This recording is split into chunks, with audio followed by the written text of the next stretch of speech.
But first, there are now 3 terrible ministers who are killing the Albanese government.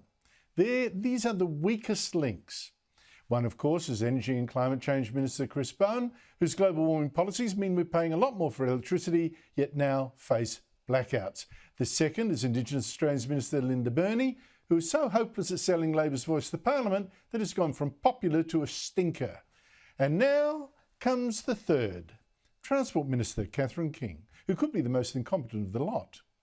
After her performance today especially, the question is Minister King lying? Is she just confused? Did she get sucked in? Or is she hiding something embarrassing, maybe protecting a clueless Prime Minister? Now, Catherine King says it was her decision to ban Qatar Airways from bringing in 21 extra flights a week, and that would have cut your ticket prices by as much as a third, says Virgin, Qatar's partner. So it was a huge call. But why did she make it? To keep prices high for Qantas, maybe, which just posted a record profit? Well, King so far has offered about 6 main excuses, including ones that she used to say weren't excuses and others that make no sense at all.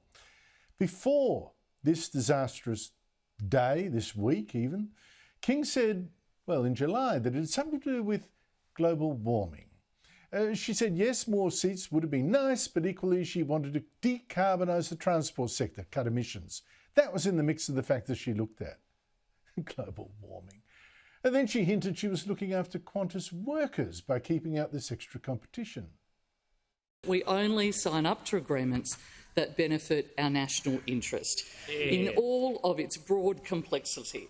And that includes ensuring that we have an aviation sector through the recovery that employs Australian workers. Now, hang on. I mean, looking after workers at Qantas, but not workers at Virgin, Qatar's partner, or workers in the tourism industry that would love that extra those extra flights. It just didn't make sense. So, Catherine King came up with a third excuse for banning those Qatar flights and keeping prices high. Poor Qantas. It had just purchased brand new planes, she said. That's a significant cost. And she gave that global warming argument again. These new planes, bigger and better for the environment.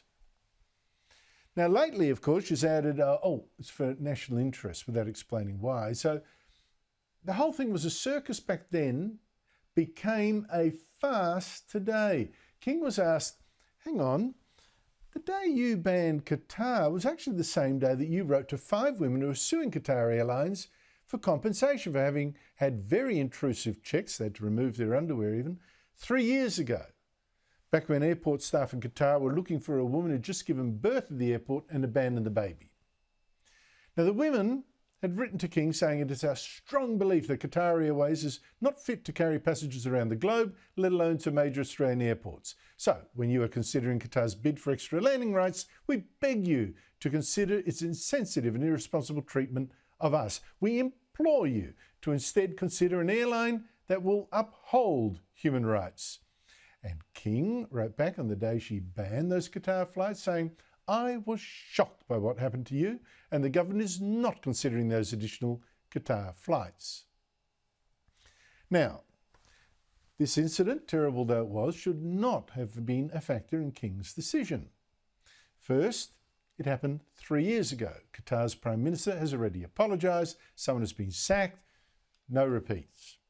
What's more, it should be up to Australian travellers, not the government or these women, to decide if Qatar deserves our business. It should be our choice. I think it's a good airline myself. But lastly, this consideration, is King actually being gamed here?